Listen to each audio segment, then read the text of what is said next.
Igice cya 9. Bwenge yubatse inzu ye, yabaje inkingi zayo ndwi, abaga amatungo ye, akangaza vino ye, aringaniza ameza ye. Maze atuma abaja be, arangurura ijwi ahirengeye hose ho mu murwa, ati umuswa wese nagaruke hano. Abwira utagira umutima ati ngwino urye ku mutsima wanjye kandi unywe kuri vino nakangaje.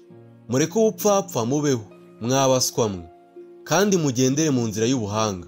Ucyaha umukobanyi aba yikoze isoni, kandi uhana umunyabyaha aba yihamagariye ibitutsi.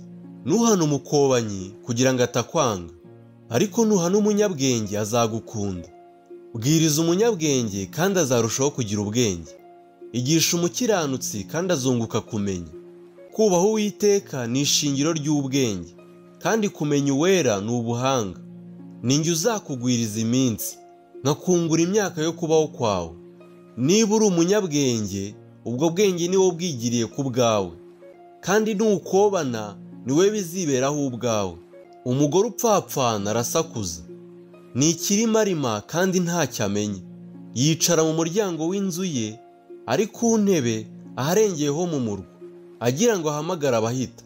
Baromboreje mu nzira zabo ati umuswa wese agaruke hano. Abwira utagira umutima ati amazi yibwe araryoshye, kandi umutsima urirwa hihishe uranyura. Ariko ntazi ko abapfuye ariho bari, kandi abo yararitse bari mu mworero w'ikuzimu.